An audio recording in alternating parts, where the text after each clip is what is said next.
Welcome friends, today's topic is cyber security.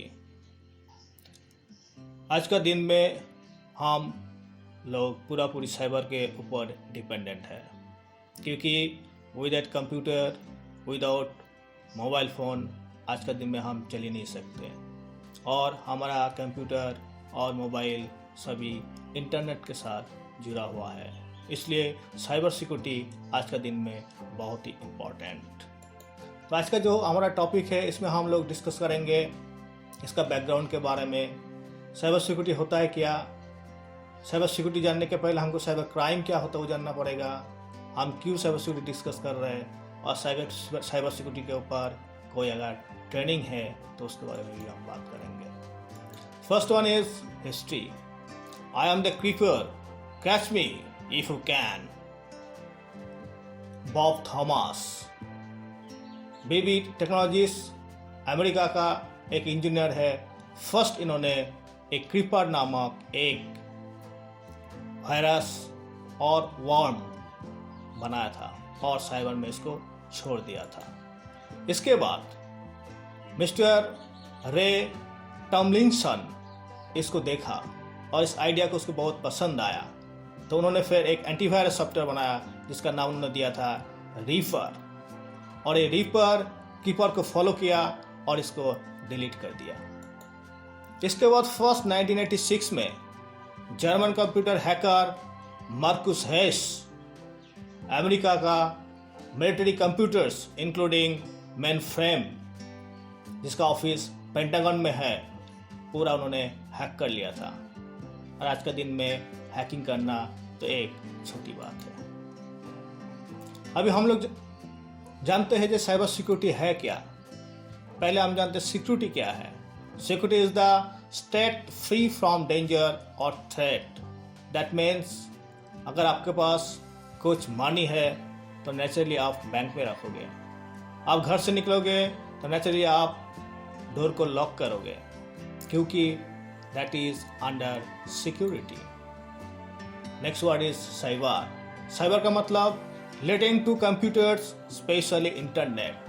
तो internet में हम दिन रात काम करते हैं, उसी को कहते हैं साइबर।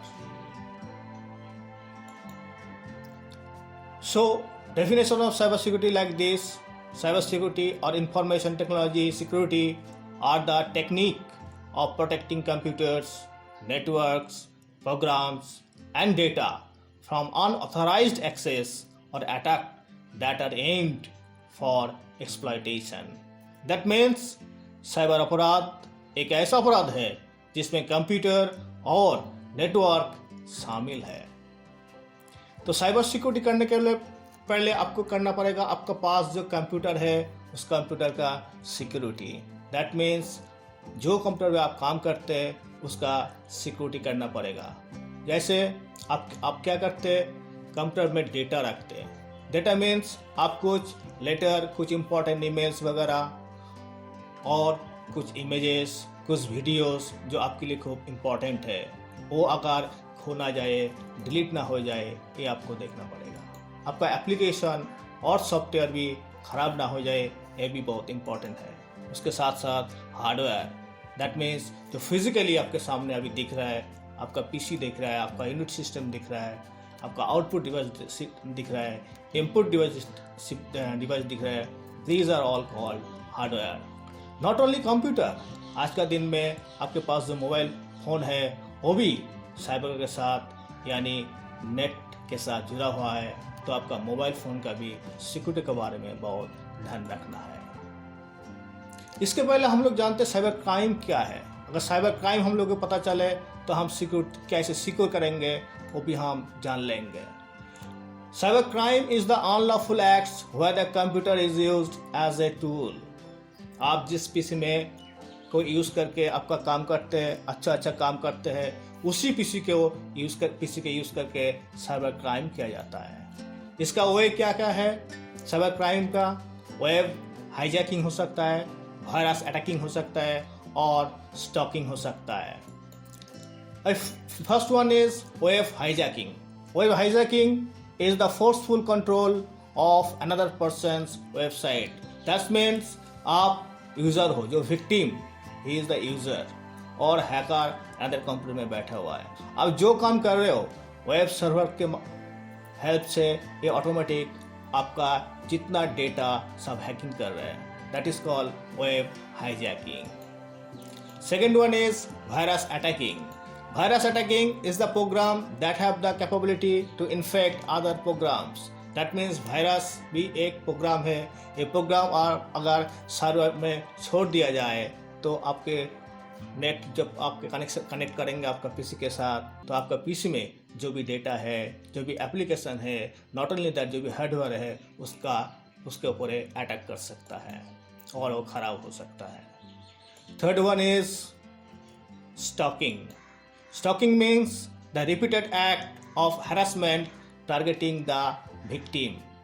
इसका मतलब होता है कि knowing information of bank account number by making phone calls. आपको बार बार फ़ोन कॉल किया जाएगा, आपका बैंक अकाउंट के बारे में पूछा जाएगा, आपका एटीएम कार्ड के बारे में पूछा जाएगा, आपका क्रेडिट कार्ड के बारे में पूछा जाएगा और उसका इंफॉर्मेशन वो बार बार जो लोग क्राइम करते हैं वो लोग आपको पूछते हैं। नॉर्मली आप लोगों को इस टाइप का कॉल आया होगा। इसके साथ साथ वो लोग क्या करते हैं, आपका जो पेट है वो पेट को भी किल करता है। इन दिस रिगार्ड मैं एक आपके सामने एक स्टोरी बताना चाहता हूँ। मेरा ऑफिस का एक जूनियर के पास अचानक एक फ़ोन आया लंच आवर में, और उस फ़ोन में जो डेटा उसको मांगा गया सभी डेटा उन्होंने ऑलरेडी शेयर कर चुका था। इन द मीन टाइम मैं ऑफिस में आ चुका था और लास्ट था जो उसके पास पासवर्ड आ चुका था, वो पासवर्ड मांग रहा था। तब मुझे समझ में आ गया था कि कुछ इसमें गड़बड़ चल रहा है। तो इमीडिएट मैंने जूनियर को पूछा कि आप क्या डेटा शेयर कर रहे हो। तो बोला ऐसा ऐसा साहब, उन्होंने बताया मेरा आज ही डेबिट कार्ड जो भी है बैंक अकाउंट सब क्लोज हो जाएगा, तो कुछ हमारा डेबिट कार्ड नंबर वगैरह सब कुछ ले लिया और अभी एक कुछ पासवर्ड आ रहा है बोल रहा है, वो पासवर्ड मांग रहा है। इमीडिएट मैंने उसके पास से फ़ोन छीना और उसको बोला कि कभी भी आपका कोई भी इंफॉर्मेशन शेयर मत करिए, कोई भी फाइनेंशियल इंफॉर्मेशन हो तो आप मत शेयर करिए। लेकिन 1 घंटा तक उस व्यक्ति ने हमारा जूनियर के साथ कंटिन्यूस फ़ोन करते रहा और इसके बाद भी 2-3 पासवर्ड आया, लेकिन मैंने उसको मना कर दिया था, इसलिए उन्होंने शेयर नहीं किया था। अदरवाइज आप सबको पता होगा इसके बाद क्या होता था। तो आपका जो पीसी है, पीसी में फर्स्ट जो आपको एक्शन लेना है वो है पीसी में आपको पासवर्ड सेट करना है, क्योंकि prevention is better than cure. आप फर्स्ट पासवर्ड जो होता है वो बायोस सेटिंग और set power on password. That means जब आप आपका पीसी का पावर ऑन करेंगे इमीडिएट आपको एक पासवर्ड मांगेगा। ये पासवर्ड आप देंगे तो फिर आपका बूटिंग स्टार्ट होगा। इसके बाद आपको मांगेगा यूज़र पासवर्ड। आपको डेस्कटॉप खुल जाएगा, लेकिन डेस्कटॉप से आप एप्लीकेशन तक पहुंच नहीं पाओगे जब तक आप यूज़र पासवर्ड नहीं देंगे। उसके साथ साथ और एक पासवर्ड है, उसको कहते हैं एडमिन पासवर्ड। अगर आपने एडमिन पासवर्ड भी आपका पीसी में सेट करके रखेंगे तो क्या होगा, उसमें कोई भी सॉफ्टवेयर और हार्डवेयर किसने इंस्टॉल करने का कोशिश करेगा तो नहीं कर पाएगा, क्योंकि उसमें एडमिन पासवर्ड दिया हुआ है। उसके साथ साथ आपने जो भी पासवर्ड्स सेट किया आपका पीसी में, उसको फ्रीक्वेंटली चेंज भी करना चाहिए, क्योंकि पासवर्ड कभी कभी लीक हो सकता है तो किसी को पता ना चले, इसलिए फ्रीक्वेंटली इसको चेंज करना बहुत ही इम्पॉर्टेंट है। उसके साथ साथ password must be a complex one and hard to guess. That means password जैसे आपका ऑफिस का नाम, आपका गाड़ी का नंबर, आपका डेट ऑफ बर्थ, इस टाइप का नहीं होना चाहिए। आप ऐसा पासवर्ड दीजिए जैसे आपका आजू बाजू में जो भी फ्रेंड्स है, कॉलीग है, उसको भी समझने में थोड़ा तकलीफ हो। उसके साथ साथ आप जब आपका पीसी में नेट ऐड करेंगे, उसके साथ साथ जब अभी कोई भी अकाउंट आप खोलेंगे, मान लिया आपका ईमेल हो गया, आपका बैंक अकाउंट हो गया, तो इमीडिएट एक पॉपअप मेनू आता है और उसमें लिखा रहता है रिमेंबर माय पासवर्ड। कभी भी इसको यस मत करिएगा, एवरी टाइम इसको नो करिएगा। अदरवाइज कोई भी आके आपका पीसी ओपन करने के बाद आपका बैंक अकाउंट खोल सकता है, आपका ईमेल अकाउंट खोल सकता है।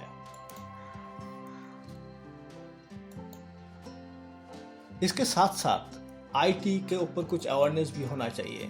जैसे नॉर्मली बहुत आदमी को, बहुत यूज़र को मैंने देखा हूँ जो उसका डेटा फाइल सब डेस्कटॉप पे रख देता है। डेस्कटॉप में कभी भी आपका फाइल स्टोर मत करिएगा और सी ड्राइव में भी स्टोर मत करिएगा, क्योंकि किसी वजह से आपका कंप्यूटर अगर काम नहीं करेगा तो आपका कंप्यूटर का हार्ड डिस्क डिसमेंटलिंग करने के बाद वहाँ से आप डेटा बैकअप ले सकते हैं। लेकिन अगर आपका डेटा डेस्कटॉप और सी ड्राइव में है तो आप बैकअप नहीं ले सकते हैं। अगर डेटा आपको डेस्कटॉप में रखना ही है तो आप एक काम कर सकते हैं, पहले डेटा को डी ड्राइव में रखिए। आप डी ड्राइव में जाइए, उसके ऊपर राइट क्लिक करिए। राइट क्लिक करेंगे तो एक ऑप्शन आएगा सेंड टू शॉर्टकट, तो उसमें आप क्लिक करेंगे तो आपका वो फाइल आपको shortcut file as a shortcut file आपको डेस्कटॉप में दिखने लगेगा। उसमें आप काम करिए, जो भी आप मॉडिफिकेशन करेंगे आपका डी ड्राइव में जो भी फाइल है उसमें भी मॉडिफिकेशन होते रहेगा, लेकिन कभी भी सी ड्राइव में भी आपका कोई भी डेटा होना नहीं चाहिए। सेकंड पॉइंट है यूपीएस। आपको यूपीएस यूज़ करना चाहिए, क्योंकि किसी वजह से अनइंटरप्टेड पावर सप्लाई हो जाए तो आपका जितना काम आपने किया पूरा काम आपका बर्बाद हो जाएगा और एक भी डेटा आपको नहीं मिलेगा। इसके साथ साथ आपका सॉफ्टवेयर में भी प्रॉब्लम आ सकता है। आपका पीसी में हर वक्त एंटीवायरस होना चाहिए, वो अपडेटेड भी होना चाहिए, क्योंकि आप जब नेट में आप काम करेंगे तब आपका कोई भी वायरस अटैक हो सकता है। अगर आपका एंटीवायरस है तो इमीडिएट उसको रोक लेगा। इसके साथ साथ रेगुलर बेसिस में आपको आपका डेटा का बैकअप लेना चाहिए। Attitude awareness. Number 1 is malwares. आपने कोई भी सॉफ्टवेयर और कोई भी हार्ड डिस्क जो भी आप लगाएंगे तो पहले आपको टेस्ट करना चाहिए कि ये मैलवेयर तो है नहीं, कोई अनऑथराइज तो कुछ है नहीं, इसके अंदर में कोई वायरस वगैरह तो है नहीं। Every time it should be tested. कोशिश करिएगा हमेशा ओरिजिनल सॉफ्टवेयर यूज़ करने का, पायरेटेड सॉफ्टवेयर का यूज़ ना करें तो बेहतर है। कोई भी अननोन सोर्स से कोई भी अटैचमेंट अगर आया आपका मेल में, इसको ओपन मत करिएगा। इस रूट से भी आपका वायरस अटैक हो सकता है।